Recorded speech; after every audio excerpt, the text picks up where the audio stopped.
157, Jesús es la luz del mundo, lo dijo él mismo. Un poquito más de volumen, hermano.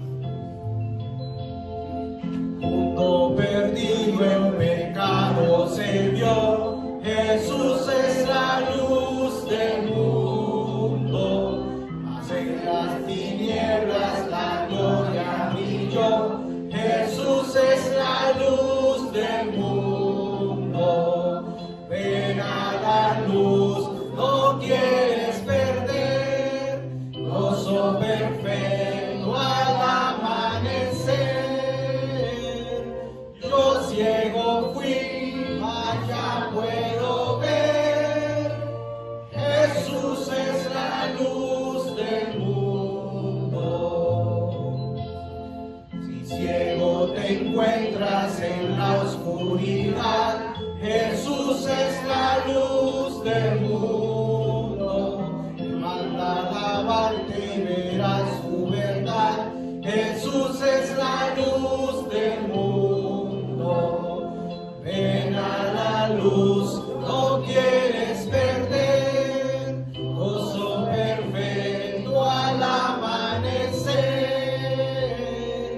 Yo ciego fui, mas ya puedo ver, Jesús es la luz del mundo.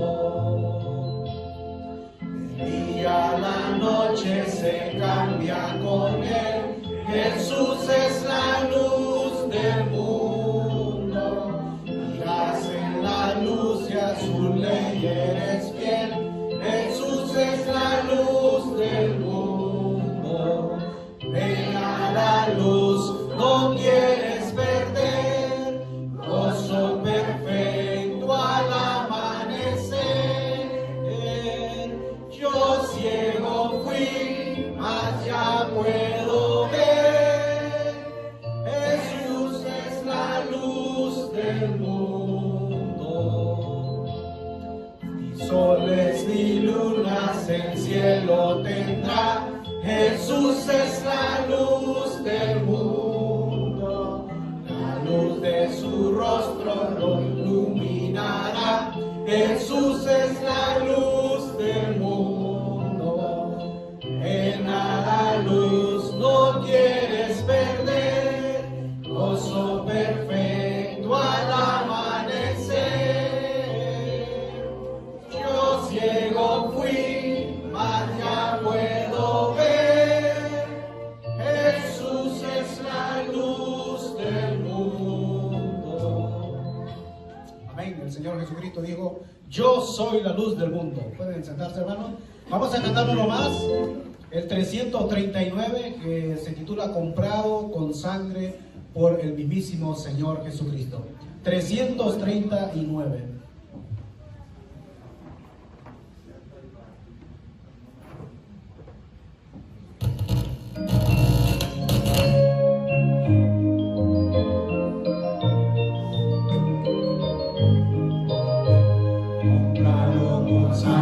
Por Cristo, con gozo al cielo yo voy, librado por gracia infinita, ya sé que su hijo yo soy. Lo sé, comprado con sangre yo soy. Lo sé, con Cristo al cielo yo voy. Soy libre de pena y de culpa, su gozo me hace sentir. Él llena de gracia mi alma, con él es tan dulce vivir. Lo sé, comprado con sangre yo soy. Lo sé, con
366 de Celebremos su Gloria. Un último más y los niños que se vayan preparando para los textos bíblicos de esta tarde.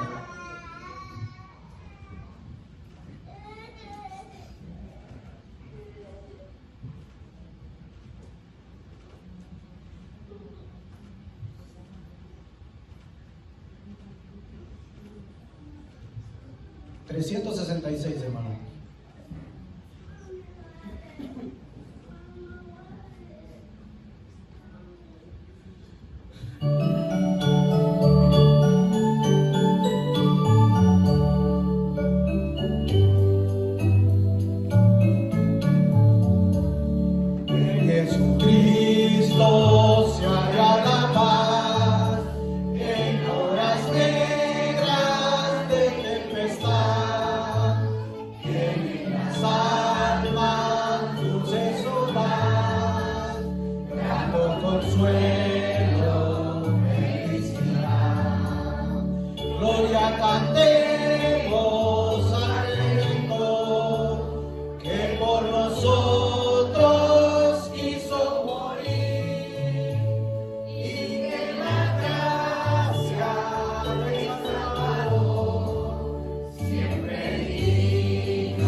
Buen Dios siempre dirija nuestro vivir y andar santamente como Él nos dice en su palabra.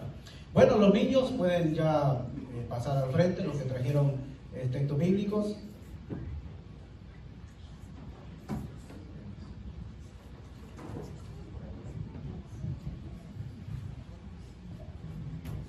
Bueno, tenemos a Lía primero, José Manuel. Creo que van a cantar un corito. ¿Sí? Ok. Creo que cabe. Ahí se ve. Aquí, a la más grande. Alicia.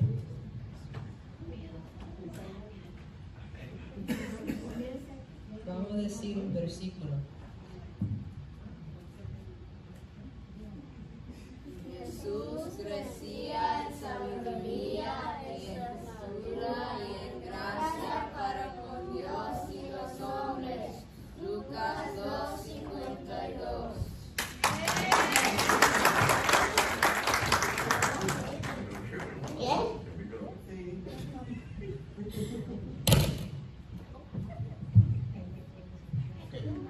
Solamente vi un corito ahí. ¿Alguien va a cantar los coritos? ¿José Manuel?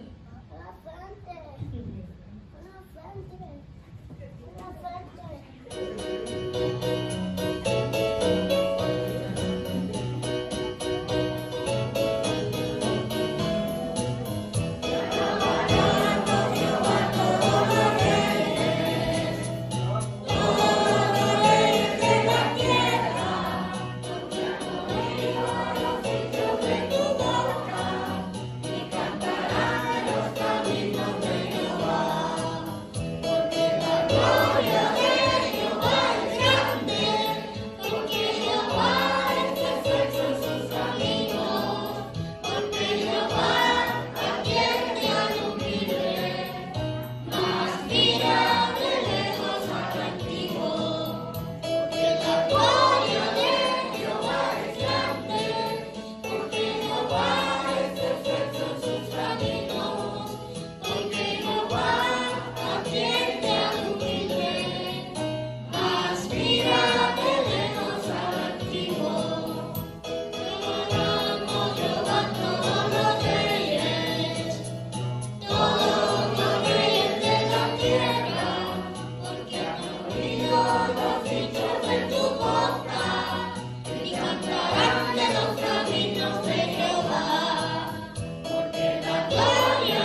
Gloria sea para el Señor. Bueno, los niños pueden pasar ya a lo que es la escuela dominical.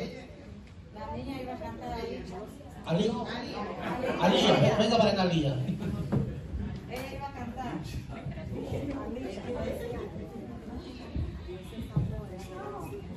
Va a decir el versículo. Dios es Amor. Me faltó amor, pero Dios es amor. Yo tengo un teléfono para hablar con Dios. Yo tengo un teléfono para hablar con Dios. No tiene línea, no tiene número. Es el teléfono, es la oración. No tiene línea, no tiene número. Es el teléfono, es la oración. El Señor nunca va a decir que estoy ocupado, no. El Señor siempre nos atiende y siempre que nosotros hablamos a través de la oración al Señor, Él siempre nos escucha. Y si nos oye, pues tenemos también las peticiones que nosotros hayamos hecho, dice la Escritura. Bueno, voy a llamar a mi hermano M. Vieri, él está a cargo del mensaje de la palabra del Señor en esta tarde. Sí, los niños a la escuela dominical.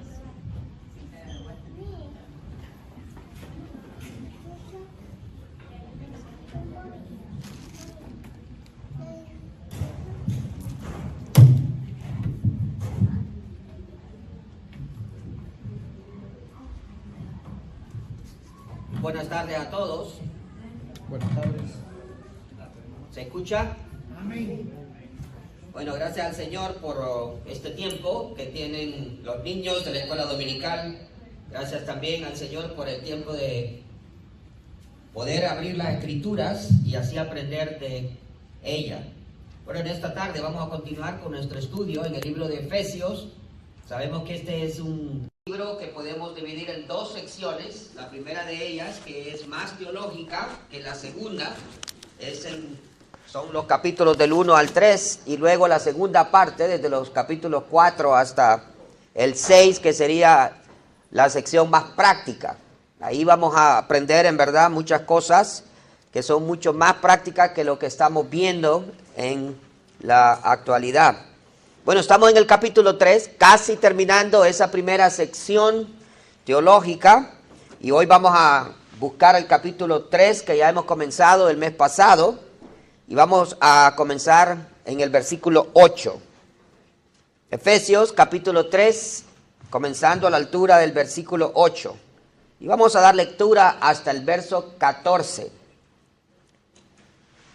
Dice la palabra del Señor: a mí que soy menos que el más pequeño de todos los santos, me fue dada esta gracia de anunciar entre los gentiles el evangelio de las inescrutables riquezas de Cristo, y de aclarar a todos cuál sea la dispensación del misterio escondido desde los siglos en Dios, que creó todas las cosas, para que la multiforme sabiduría de Dios sea ahora dada a conocer por medio de la iglesia a los principados y potestades en los lugares celestiales, conforme al propósito eterno que hizo en Cristo Jesús, nuestro Señor, en quien tenemos seguridad y acceso con confianza por medio de la fe en Él, por lo cual pido que no desmayéis a causa de mis tribulaciones por vosotros, las cuales son vuestra gloria. Dios y Padre nuestro, gracias le damos en esta tarde por la bendición de poder abrir su palabra. Hay lugares, países donde los hermanos no tienen la libertad de poder abrir la Biblia con toda tranquilidad como nosotros lo hacemos aquí en los Estados Unidos. Damos las gracias, Señor, porque podemos aprender de ella, y pedimos ahora que su Santo Espíritu sea el que nos enseñe y que nos dirija, Señor, a la persona de Cristo, de tal manera que lo que escuchemos pueda ser atesorado, apropiado y puesto en práctica en nuestra vida para honrar y glorificar su santa persona. En el nombre precioso del Señor Jesús se lo pedimos y se lo imploramos. Amén. Muy bien, este hermoso capítulo Es un capítulo que dijimos el mes pasado, podíamos dividirlo en 3 secciones. Y esas 3 secciones son muy importantes. El capítulo, desde el verso 1 hasta el versículo 7, nos habla primeramente acerca de la manifestación del misterio. Y si ustedes se recuerdan, lo tocamos en el mes anterior, y qué significaba el misterio, pero por si acaso vamos a volver a mencionarlo el día de hoy, ¿verdad? La segunda sección que vamos a estudiar en esta tarde es lo que acabamos de leer, versículos 8 hasta el versículo 13, donde se nos habla acerca de las maravillas de este misterio, las maravillas de este misterio. Y en la próxima oportunidad, si el Señor lo permite, y Él no ha venido por nosotros, o nosotros hemos ido a Él, entonces vamos a pensar acerca de la magnitud del ministerio en los versos restantes, 14 hasta el 21. Así que hoy nos vamos a ocupar en esa segunda división, desde los versículos 7 hasta el versículo 13, donde vamos a estar pensando acerca de las maravillas del misterio. Y si alguno de ustedes no estaba aquí y no sabe a qué misterio nos estamos refiriendo, bueno, este misterio era algo que Dios había por generaciones mantenido oculto, o sea, no dado a conocer, no lo había revelado, era un secreto que Él no había dejado saber a los hombres. Dice allí, si ustedes leen el versículo 5 del mismo capítulo, pero dice claramente ¿qué tipo de hombres? A hombres impíos, ¿verdad? Porque luego también dice que Él sí se lo reveló a santos, hombres de Dios, a los apóstoles y a los profetas, que eran hombres piadosos, que amaban al Señor, conocían al Señor. Y Dios le declaró cuál era este misterio. Bueno, ¿cuál es el misterio? La palabra misterio dijimos que significaba en griego mysterion. Esa es la palabra griega, significa algo escondido, algo que Dios no había revelado o dado a conocer, lo había mantenido en secreto por siglos y siglos. Y este misterio era que los gentiles, o sea, todas las naciones que no son judías, los griegos, todos los romanos, todos los demás países del mundo, ¿verdad?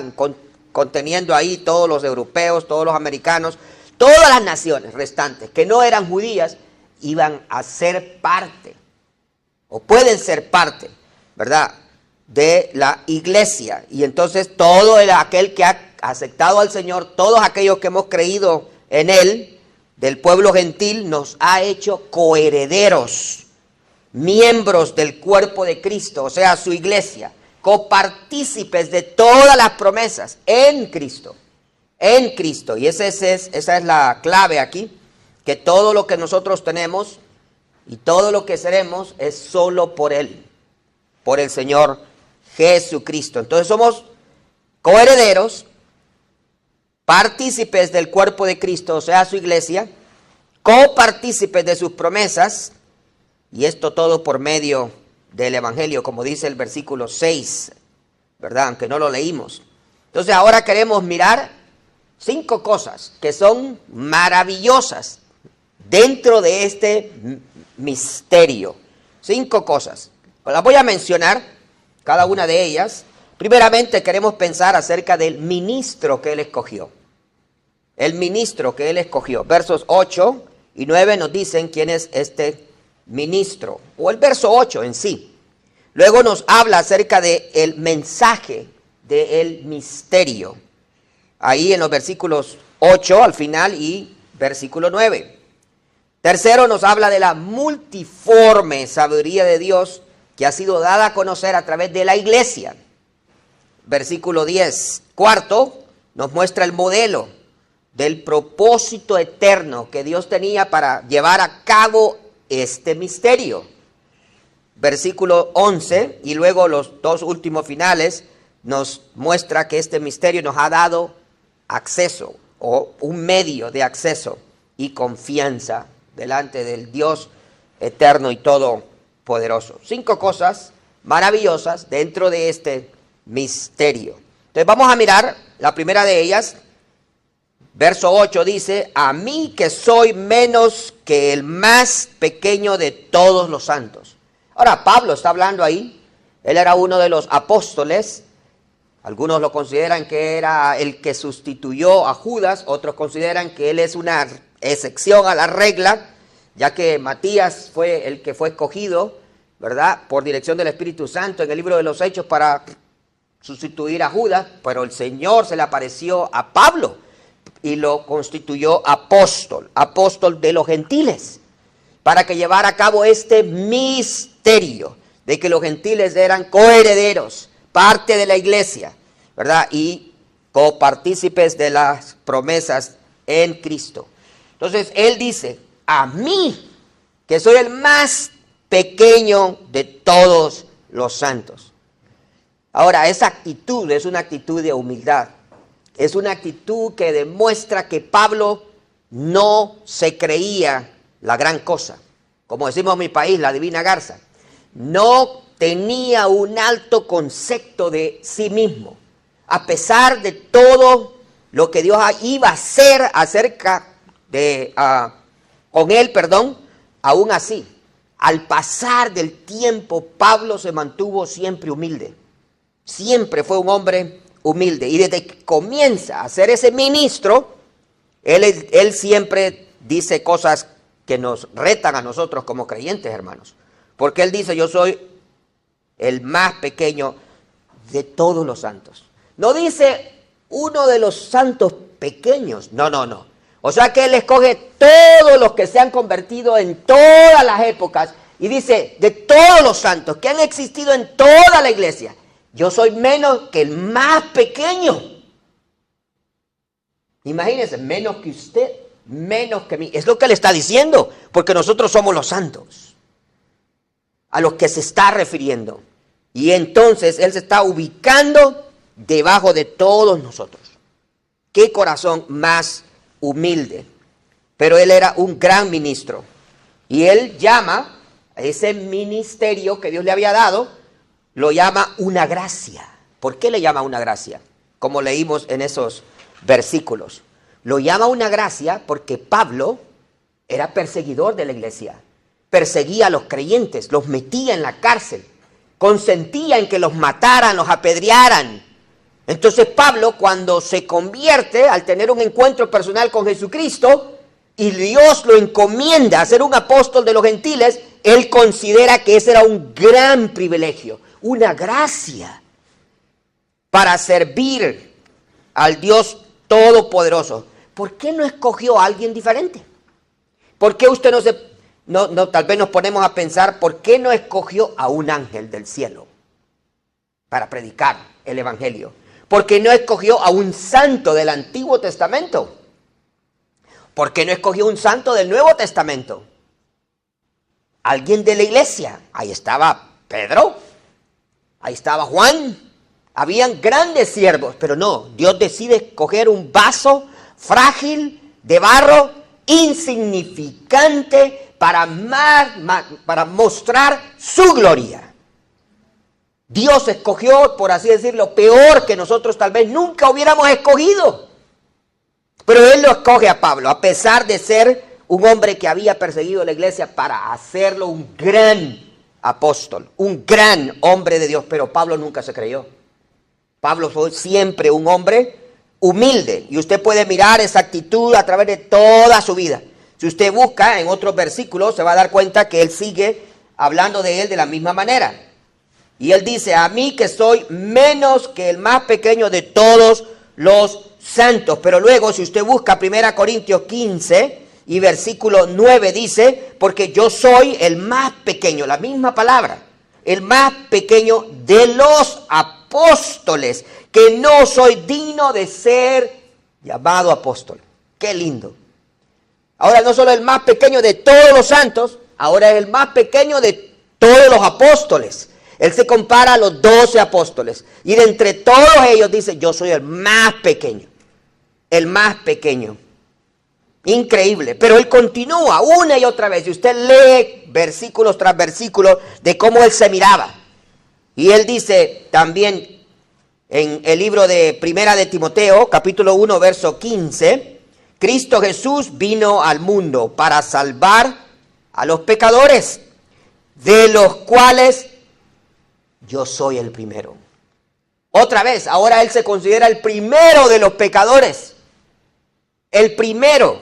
Eso quiere decir que él era, de entre todos los pecadores, el peor de todos. El peor de todos. Y luego, si usted lee también Filipenses 1:1, se llama siervo de Jesucristo. No se llama apóstol, se llama siervo de Jesucristo.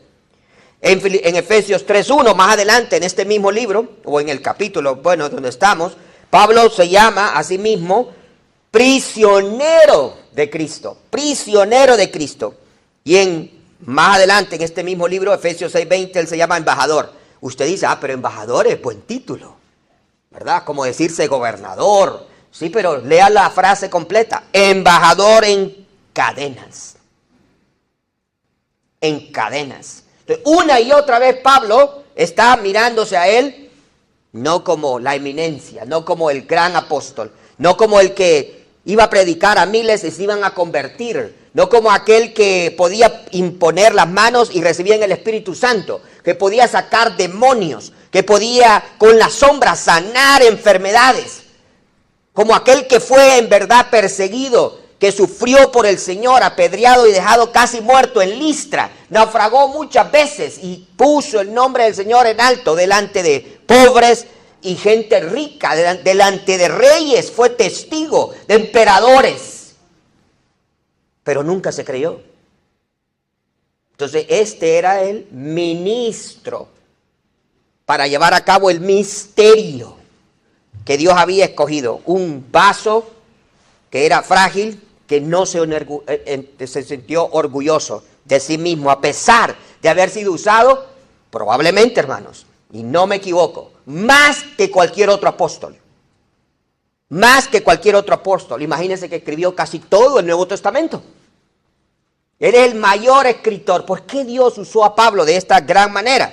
Porque era un hombre conforme al corazón de Dios, amaba al Señor, le obedecía en todo, ¿verdad? Y entonces nunca se sintió orgulloso, a pesar de todas las grandes cosas que él hizo. Fue un hombre humilde, humilde. Al final de su vida él se enferma, ora al Señor 3 veces y el Señor le dice, bástate mi gracia. Y él llega a una conclusión, y la conclusión es que esa enfermedad Dios se la había dado para que, y lo dice, para mantenerse humilde, humilde. Entonces Pablo fue un hombre humilde. Ahora, hermanos, nosotros, como ministros, cuando ya somos predicadores, yo me recuerdo que yo empecé a predicar a la edad de 17 años. Yo ya cuando empecé a predicar dije, uy, soy predicador. Cosa que no debería de sentir como algo que soy mejor a los demás, que soy superior. Porque el otro como no predica, eso no significa que yo soy mejor que el otro que no predica. O si voy a evangelizar, que íbamos de casa en casa, tampoco me debe hacer sentir superior a los demás. O porque yo soy entonces un maestro de la escuela dominical, o porque soy un predicador de la iglesia, o porque soy un diácono, o un anciano, o un misionero. Nada de eso debería hacernos sentir superiores ni mejores que ningún hermanito de la iglesia, que de ninguna hermana. ¿Por qué? Porque todos somos siervos de Cristo, somos hermanos y hermanas. Por eso el Señor decía en Lucas 17:10, así también vosotros, cuando hayáis hecho todo lo que os ha sido ordenado, decid, siervos inútiles somos, pues lo que debíamos hacer, hicimos. No hay razón para sentirse superiores o mejores o orgullosos porque hacemos la obra de Cristo. No, hermanos.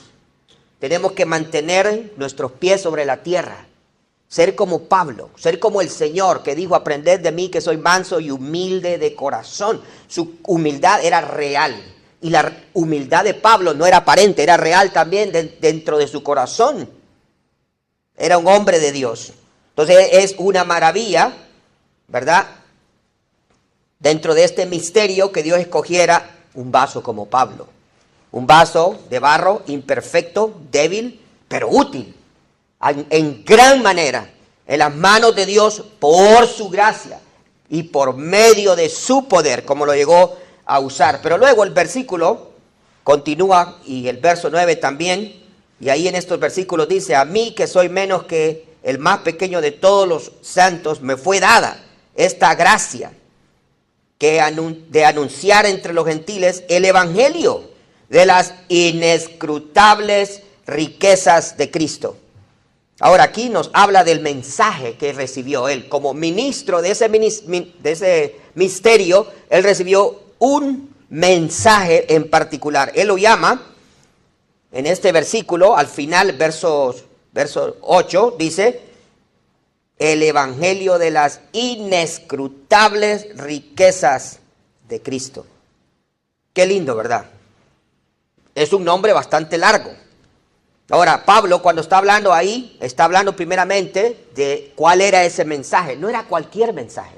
No era un mensaje de filosofía, no era un mensaje de positivismo, no era un mensaje de simplemente dar o hacer una reforma. No, era un mensaje de poder.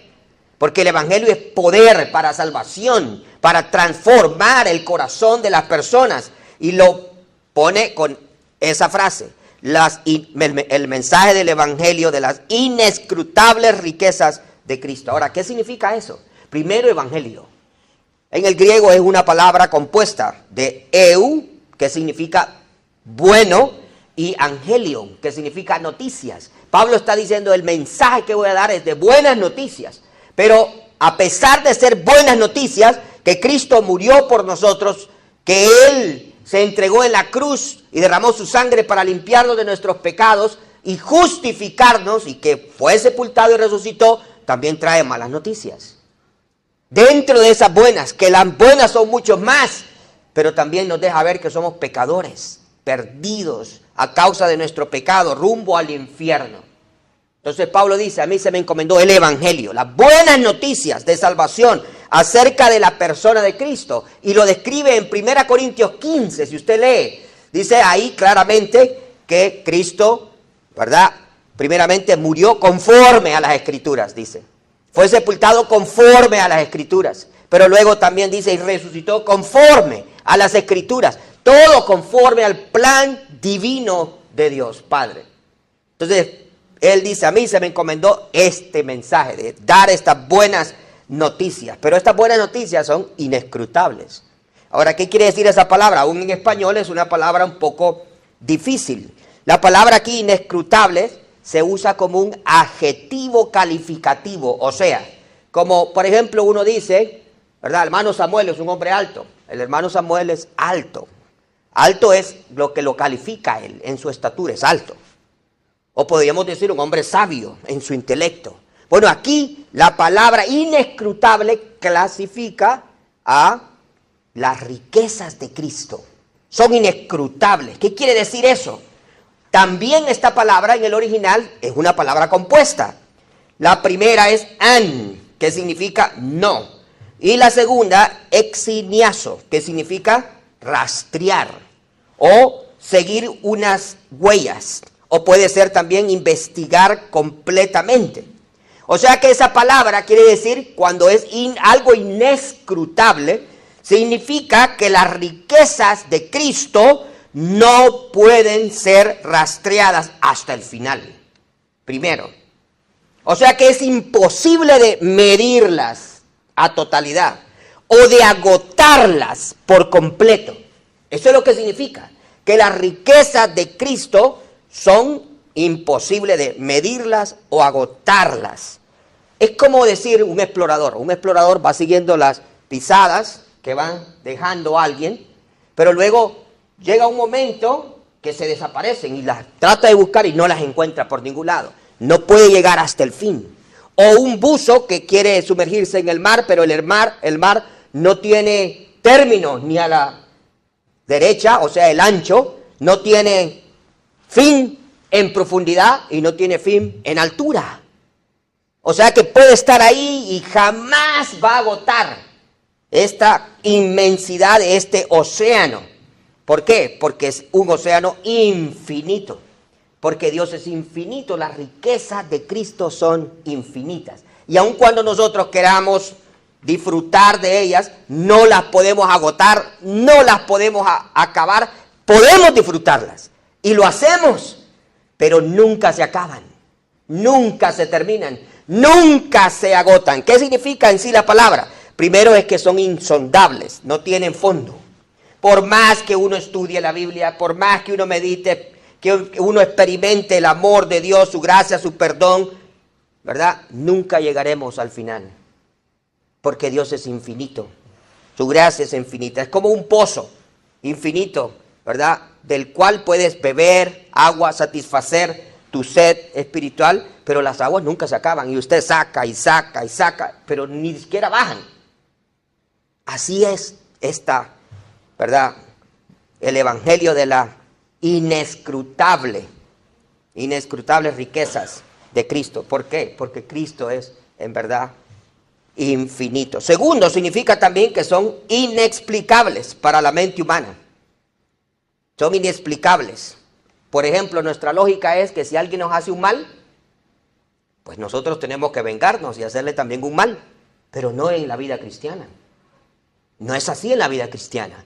No es lo que el Señor hizo con nosotros tampoco, porque nosotros nos rebelamos en contra de Él y pecamos y le hicimos un mal y aún matamos a su Hijo, pero Él no nos hizo lo mismo. Él no nos hizo lo mismo.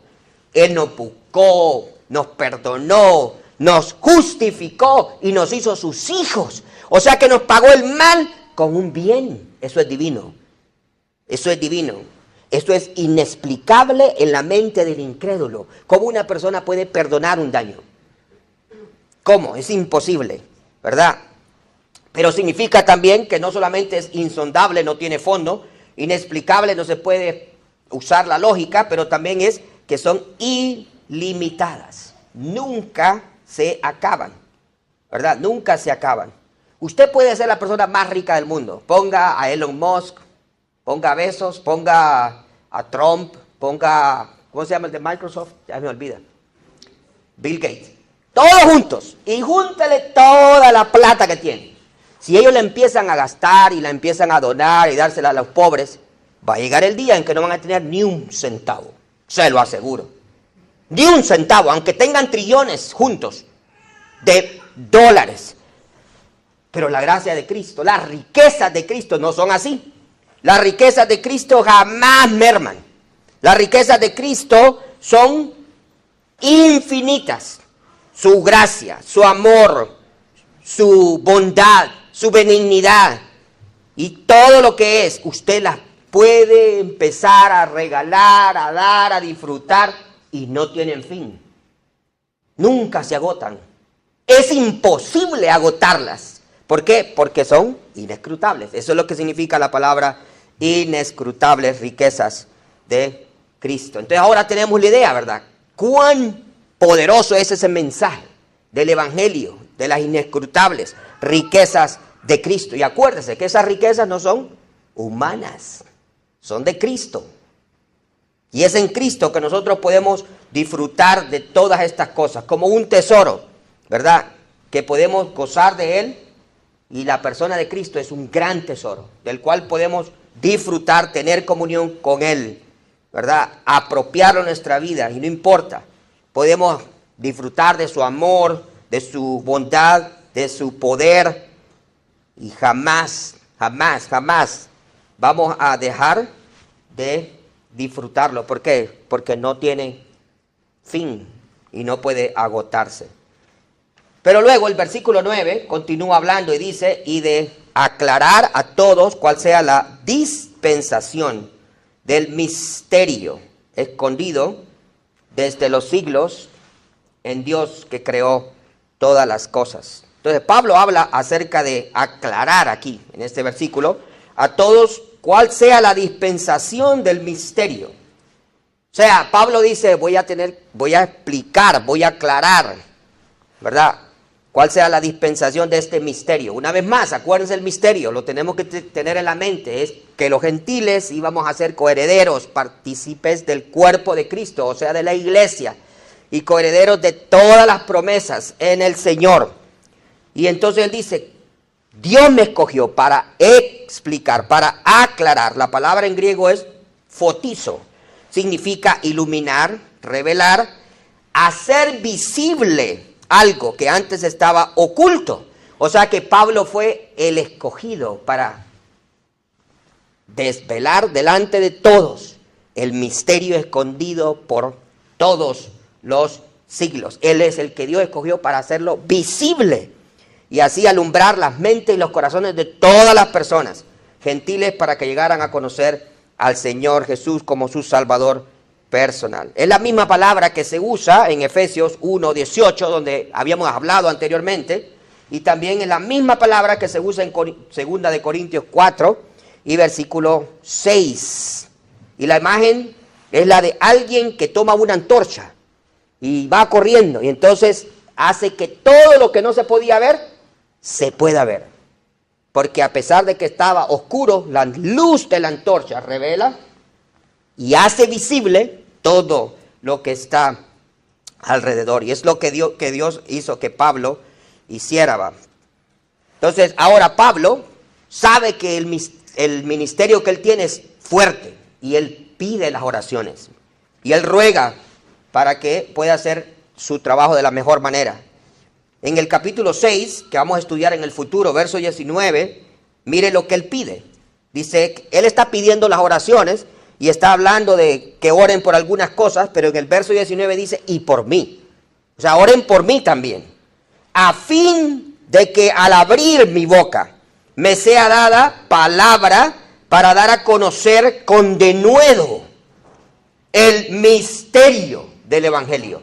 O sea que Pablo no se cree que él es el gran erudito, el gran maestro que puede disertar y decir, este es el mensaje del Evangelio que les entrego. No, él dice, hermanos, oren por mí para que yo pueda tener poder, valor, para presentar este mensaje de buenas nuevas, de salvación a los gentiles. Él no está dependiendo de sí mismo, está dependiendo de Dios, para que conteste las oraciones de los santos y que él pueda, en verdad, llevar este mensaje con valentía, con osadía, delante de todos, porque iba a tener gran resistencia. Los mismos compatriotas de él lo iban a querer matar, meter preso. Y en muchos casos estuvo en grandes peligros de los judíos. Fue azotado muchas veces. 40 latigazos menos 1, 39, imagínense, en varias ocasiones podía haber muerto de esas golpizas. Pero él siguió predicando con valentía. Por eso él les ruega, oren por mí, para que siga predicando, para que pueda hacer esto de la mejor manera. Pero aquí dice, para aclarar a todos cuál sea la dispensación. ¿Qué es esa palabra? Dispensación. ¿De qué está hablando Pablo? Bueno, ahí la palabra dispensación a veces los teólogos tienen dos sentidos. Algunos dicen que se está refiriendo simplemente a un periodo de tiempo. Como por ejemplo, decir cómo Dios ha tratado con la humanidad desde el día que la creó hasta el día de hoy. Y algunos de nosotros, especialmente las asambleas, creemos en las dispensaciones. Y hay 7 dispensaciones. Por ejemplo, la inocencia. Cuando Adán y Eva estaban en el huerto del Edén y no conocían pecado, todavía eran inocentes. Pero cuando pecan, ahora empieza una segunda dispensación, la conciencia. Ya saben lo bueno y lo malo. Y luego cuando los deja que ellos se gobiernen, el gobierno humano y así las promesas, la ley del tiempo de Moisés y ahora lo que estamos viviendo en la actualidad, la gracia, que es a través de Jesucristo, y en el futuro, cuando el Señor venga por segunda vez y establezca un reino milenial, ¿verdad? O sea, milenial, 1000 años, y entonces es otra dispensación donde Él va a estar tratando. Algunos dicen, se refiere a eso. La mayoría dicen, no. Lo que se está refiriendo ahí en ese versículo, cuando dice dispensación, es más bien no a un periodo de tiempo, sino a la forma de tratar al hombre, cómo administrar esa gracia, cómo llevarla a cabo. Bueno, yo diría que las dos cosas puede ser que estén no solamente correctas, sino juntas. ¿Por qué razón? Porque en cada dispensación, o sea, periodo de tiempo, Dios tiene que administrar el plan que Él ha trazado. Entonces, podríamos decir que es las dos cosas, ¿verdad? Las dispensaciones salieron de nuestras asambleas, aunque ustedes no lo sepan. Grandes hombres de Dios como John Nelson Darby, o como C.S. Scofield, o como Carlos Riley, que escribió o las notas de una Biblia. No escribió la Biblia, escribió las notas, ¿verdad? Entonces, podemos mirar de que estos hombres eran dispensacionalistas, porque creen en tiempos diferentes como Dios trataba, aunque el trato siempre era basado en Cristo. Algunos no lo conocían, pero sabían que iba a venir el Mesías. Nosotros ya lo conocemos y nosotros sabemos que ya vino el Mesías, que es el Señor Jesucristo. Entonces, Pablo está diciendo que tiene que aclarar acerca de esta dispensación. En griego es oikonomía, o sea, la administración del tiempo, del plan divino que Dios tenía que ejecutar. Imagínense, desde los siglos en Él, porque dice en Dios, que creó todas las cosas. Y ahora Él está aquí mostrando una relación entre el Dios creador, que hizo el cielo y la tierra y todo lo que hay, las aves, los peces, las bestias y nosotros. Y entonces, como ese Dios creador es el Dios redentor, es el Dios salvador, porque el hombre se pierde. Entonces el Dios que creó al hombre, que se perdió en sus delitos y pecados, ahora le ha salvado a través de su Hijo. Eso es algo maravilloso, hermanos. Y todo un plan. Eso no fue al azar. Eso no fue una sorpresa que cuando Dios puso a Adán y a Eva, ¡ay!, se rebelaron. No, eso no fue sorpresa para Dios. Dios ya sabía. Y a nosotros nos asusta saber que Él sabía, pero si es que Él es un Dios omnisciente. Él sabe todas las cosas antes de que pasen. Hoy hablábamos en la mañana en la capilla de que Él conoce nuestros pensamientos, conoce nuestras palabras antes de que las digamos. Salmo 139. Él sabía todo y sabe todo lo que ha pasado, está pasando y lo que va a pasar. Hasta el último día, cuando Él ya establezca en verdad un reino perfecto.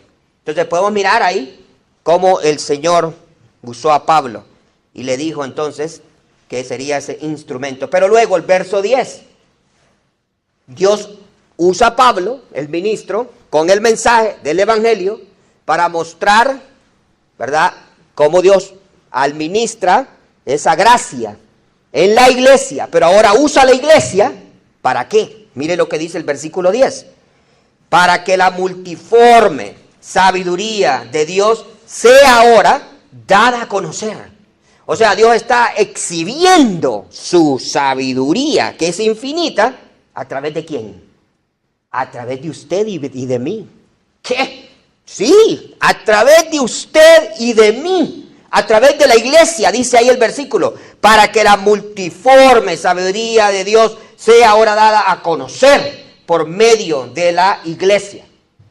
Es como un maestro, ¿verdad?, que le va a enseñar a los niños y luego puede hacerlo con un libro de texto, puede hacerlo con una computadora al frente.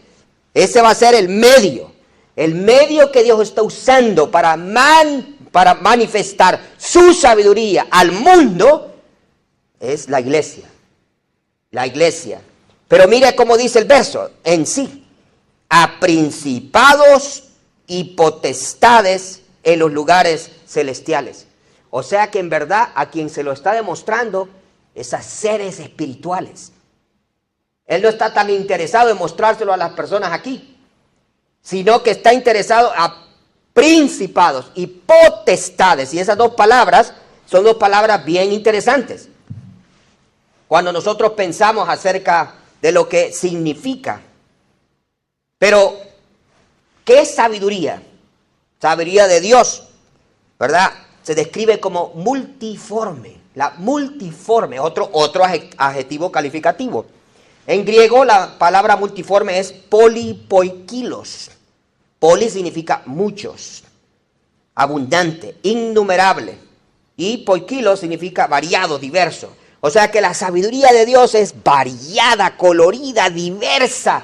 Es en verdad algo que no se puede describir con simples palabras. Es como una tela con muchos colores y diseños. O como una corona con muchas flores compuestas por diversas tipos, ¿verdad? O como una joya que refleja distintos destellos de luz. Así es lo que está diciendo, es la sabiduría de Dios. Y la sabiduría de Dios se manifiesta a través de la iglesia.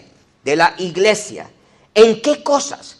¿Cómo salvar a un vil pecador? Y los ángeles están viendo cómo Dios, pudiendo haber salvado al hombre de 1000 maneras, Él escoge entregar a su único Hijo, al Señor Jesucristo, para morir en una cruz y dar su vida. Muestra su amor, muestra su gracia. Eso es lo que está haciendo, mostrando quién es Él, mostrando la sabiduría en el carácter que Él tiene. Y entonces los ángeles están admirando, todos los ángeles que están en el cielo, que no se rebelaron, ellos están viendo y dicen, qué sabio es Dios. ¿Cómo salvó a esos hombres y a esas mujeres tan perversos? Con su amor, con su gracia. Bien podía haberlo forzado, bien podía haberle puesto como un diseñador de una computadora las programas como se le antoja. Y la computadora tiene que hacer exactamente lo que se le programó. Pero nosotros no somos robots. Dios no hizo robots. Dios hizo hombres y mujeres semejantes a Él. Y nos salvó por su gracia. Y los ángeles están sorprendidos al mirar la gran sabiduría de Dios para con cada uno de nosotros. Pero ¿sabe quién más? Porque dice ahí potestades y principados. Y si usted se recuerda, esas mismas palabras se encuentran más adelante en el capítulo 6 de Efesios, que nuestra lucha no es contra ¿qué? Contra sangre ni carne, sino contra ¿qué? Principados y potestades. Dios lo está exhibiendo también delante de los demonios que se rebelaron. Todos, Satanás y todos aquellos demonios que pelearon en contra del Señor y fueron sacados de la presencia de Él. Ellos miran ahora la sabiduría de Dios en buscar al hombre. Cómo transforma a un vil asesino en un hombre que ahora ama la vida y la respeta. En un hombre que era un borracho, un hombre sobrio ahora. Un inmoral, un hombre digno de respeto, porque ahora es fiel, íntegro. Y podríamos seguir mencionando, pero el cambio es rotundo, es radical. Dios usando su sabiduría. Y lo está demostrando cuán sabio es Él. Infinitamente sabio, hermanos. Delante de todos los ángeles buenos, delante de todos los ángeles caídos o demonios y del mismo Satanás, ¿verdad? Dos palabras, las dos palabras ahí para principados y potestados son arcai, que quiere decir gobernantes, autoridades, y exousiai, que quiere decir potestades o poderes jurídicos. O sea que tanto en el cielo hay un orden, como también entre los demonios, hermano. ¿Usted sabía que hay un orden? Hay un orden. Porque si nosotros tenemos orden, hay un presidente en los Estados Unidos, pero hay gobernadores en todos los estados, de todos los Estados Unidos. Pero dentro de cada estado no solamente hay un gobernador, también hay un alcalde. Y seguimos, y hay concejales, y hay bla, bla, bla, y hay un orden. Y hay ejércitos, y hay generales, y hay capitanes. Bueno, los ángeles de Dios tienen rangos, hermanos, tienen un orden. Y también los demonios tienen sus órdenes. Y hay algunos de ellos que son extremadamente altos en esa jerarquía, en ese orden. Y también en maldad. ¿O no se acuerda qué dice la Biblia en Apocalipsis? Que dice que hay algunos demonios que han sido reservados para los últimos días. Son los más fieros. Lo peor de lo peor. Los más malvados. Si estuvieran desatados ahora mismo, este mundo estaría en caos. Y cuando se desaten, eso va a ser el fin. Cuando usted puede leer lo que dice Apocalipsis, que van a pasar cosas horribles. ¿Por qué? Porque son malvados y poderosos. Entonces podemos mirar, el tiempo ya se me fue, pero vamos a terminar esta sección, que el verso 11 dice, conforme al propósito eterno que hizo en Cristo Jesús nuestro Señor, el propósito eterno. ¿Qué significa cuando dice que es el propósito eterno? Quiere decir que no surgió al azar o de repente o por coincidencia. ¡Ve! Me salió esto, como a veces nos puede pasar. Como dicen que el que estaba haciendo la Coca-Cola, lo que estaba haciendo era una pócima para una enfermedad o algo por el estilo, y después ¡bum!, que le salió una bebida y que le encantó y que le empezó a vender y se hizo millonario. Bueno, pero a Dios no le pasa eso. Dios diseñó, aún antes de que todo fuera, con propósito eterno, ¿verdad?, cómo iba a ser el plan perfecto de salvación para el hombre. Dios no improvisa, Dios no comete errores, Dios no cambia de opinión porque las circunstancias cambien. Dios tenía un plan perfecto, hermanos, y según Él decidió, así ha sido, y así es, y así será.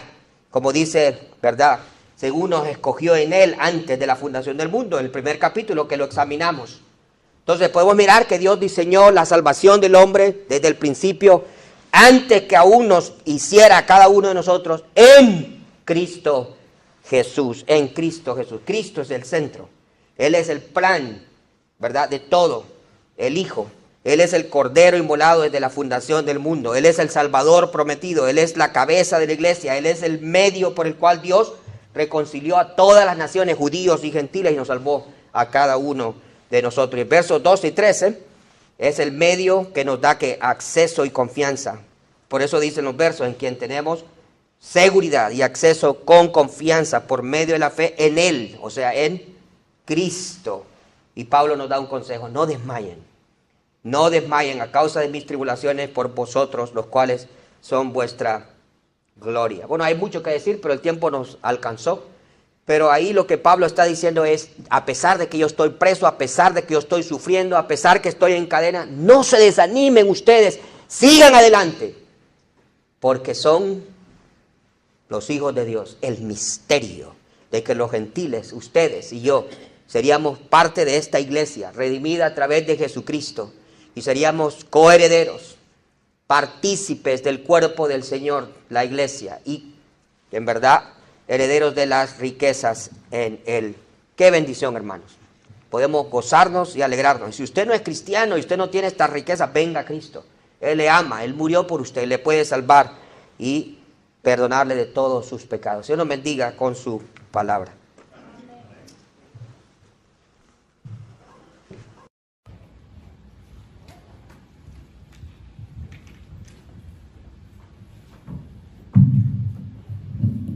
Bueno, damos gloria a Dios por su palabra, ¿verdad? Y gracias al hermano. Todos puestos de pie, vamos a cantar una última alabanza, el 549, luego vamos a tener unos anuncios. La mañana gloriosa se titula, no sabemos si el Señor va a venir de mañana, la Escritura dice que nadie sabe el día ni la hora, cuándo el Señor va a venir. También dice que no será ni de día ni de noche, el día del Señor es un día especial que solamente Él lo sabe.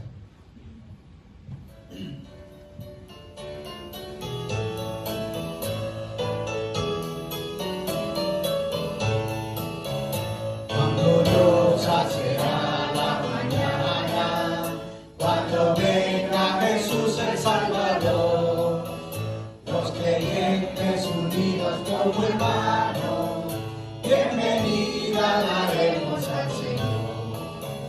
No habrá necesidad de la luz del resplandor, ni el sol dará su luz, ni tampoco su calor.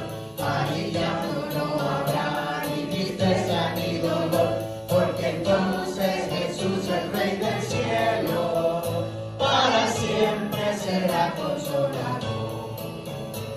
Esperamos la mañana gloriosa para dar la bienvenida a Dios de amor, donde todo será color de rosa en la santa fragancia del Señor.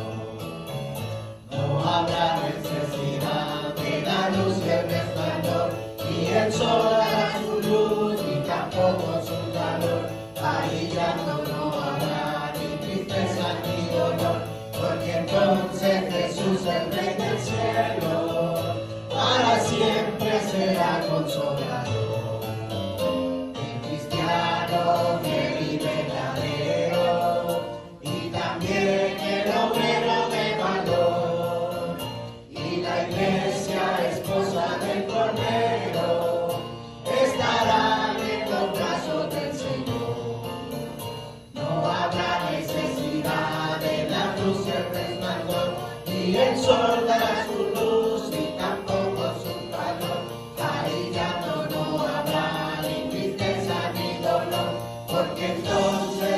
Jesús el Rey del cielo, para siempre será consolador.